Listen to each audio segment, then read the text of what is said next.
বাচ্চাদের দুধ খেয়ে, জানি না আমুল খেয়েছে না কি খেয়েছে আমি জানি না, না রাম বাবার দুধ খেয়েছে আমি জানি না। রাম ঠাকুর মানে রাম বাবা, রাম ঠাকুর ওরা না, রামদেব বাবা। এই যে ন্যারেটিভ করবে না, আমি রাম ঠাকুর বা রামদেব, আমি রাম বাবা মানে রামদেবকে বোঝাতে চেয়েছি। তো বন্ধুরা, আপনারা একটা ভিডিও দেখলেন, মমতা বন্দ্যোপাধ্যায়ের একটা ছোট্ট ভিডিও আপনাদের দেখালাম। যদিও ভিডিওটা কিন্তু আজকের নয়, আজ থেকে প্রায় 2 মাস আগের একটা ভিডিও। তো মানে আমি আপনাদের ছোট্ট একটা জিনিস মনে করিয়ে দিতে চাই, যেটা আমি বলে এসেছি, আবারও বলছি আপনাদের, শুধু হিন্দুদের ছোট করা নয়, এই মুহূর্তে ভারতবর্ষের যতজন হিন্দু বিরোধী নেতা নেত্রী রয়েছেন তাদের মধ্যে সব থেকে যার নাম আগে আসবে সে হচ্ছে মমতা বন্দ্যোপাধ্যায়। আপনাদের আমি বারবার করে বলে এসেছি এবং আপনাদের বোঝানোর চেষ্টা করেছি, আজকেও আপনাদের জানাচ্ছি, এই রাজ্যের মুখ্যমন্ত্রী মমতা বন্দ্যোপাধ্যায় হচ্ছে ভারতবর্ষের সব থেকে বড় হিন্দু বিরোধী। তিনি যখন কথাগুলো বলছেন তার সাথে আপনারা দেখতে পাচ্ছেন পেছনের সারিতে দাঁড়িয়ে রয়েছে প্রচুর অভিনেত্রী ও অভিনেতাও অনেকে রয়েছে, এবং ঠিক মমতা বন্দ্যোপাধ্যায়ের বাম সাইডে বসে রয়েছেন ফিরহাদ হাকিম, মানে যার ঘুম পেয়েছে তিনি আবার হাই তুলছেন। সেই ছবিটা বা ভিডিওতে আপনারা দেখতে পাচ্ছেন তিনি খুব মানে বড় করে একটা হাই তুলছেন, তার ঘুম পেয়েছে। কারণ ফিরহাদ হাকিম ভালো করে জানে যে মমতা বন্দ্যোপাধ্যায় হচ্ছে আমাদের লোক, হিন্দুদের নয়। আর এটা আমি আপনাদের বারবার করে বুঝিয়েছি, আবারও বোঝাতে চাইছি যে তৃণমূল কংগ্রেস এই মুহূর্তে এমন একটা এজেন্ডা, এটা কিন্তু আপনারা অবশ্যই জানবেন যে TMC not a political party, it's a gang of mafia. মানে এই মুহূর্তে কোনো রাজনৈতিক দলের মধ্যে কিন্তু এটা পড়ে না তৃণমূল পার্টি।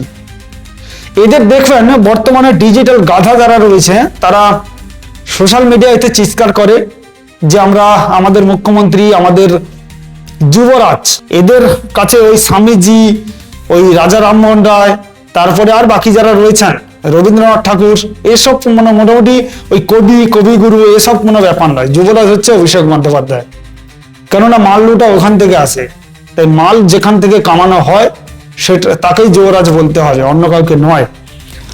মানে রাজ্যের মুখ্যমন্ত্রী একজন, তিনি একজন প্রশাসনিক কর্তা, তিনি বাংলাদেশের মুসলমানদের পক্ষ নিতে গিয়ে তিনি এমন কথা বললেন, তিনি কিন্তু ভুল বলেছিলেন, সেটাকে কোনো রকমে তিনি একটু এড়িয়ে যাওয়ার জন্য বললেন আমি কিন্তু ওই রাম ঠাকুরের কথা বলিনি, মানে ভগবান রামচন্দ্রের কথা তিনি বলেননি, তিনি রামদেব বাবার কথা বলেছেন।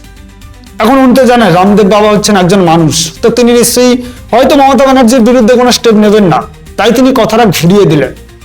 এবং শুধু মুখ ফসকে নয়, আমি আপনাদের মানে যেটা বোঝাতে চাই সেটা আবারও বলছি, আজ পর্যন্ত হিন্দুদের বিরুদ্ধে এই রাজ্যের মুখ্যমন্ত্রী মমতা বন্দ্যোপাধ্যায় যতগুলো কথা বলেছেন প্রত্যেকটা কিন্তু তিনি সজ্ঞানে বলেছেন।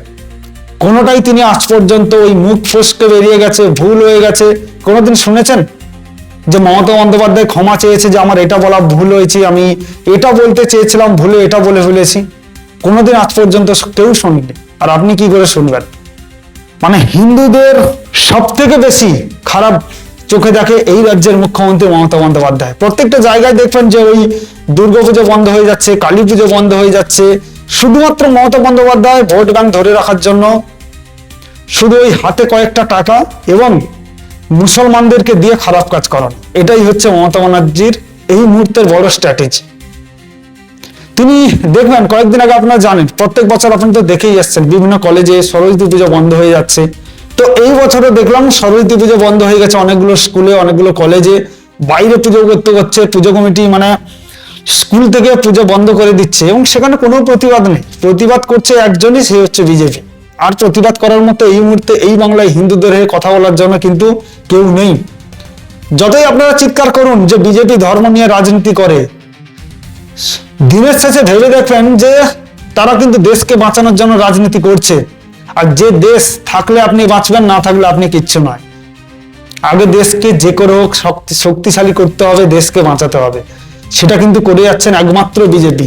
হ্যাঁ করছে, বাকি যারা রাজনৈতিক দল রয়েছে তারা নিজেদের গুলো গোছানোর জন্য করছে, হিন্দুদের কথা কেউ ভাবছে না।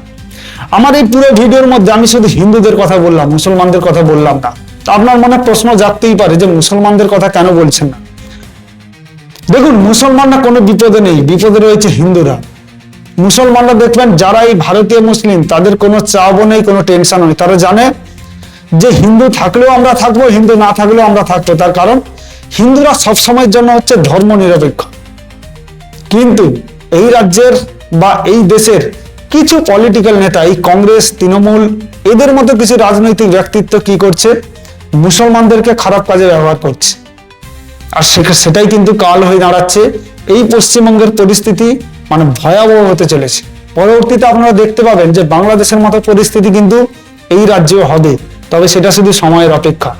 যাই হোক, হিন্দুদের শেষ করার যে প্রচেষ্টা এবং এই মুহূর্তে বাংলা সিনেমার যে ইন্ডাস্ট্রি সেটাকে পুরো শেষ করে দেওয়ার জন্য যার অবদান সব থেকে বেশি, সেই মানুষটির নাম হচ্ছে মমতা বন্দ্যোপাধ্যায়।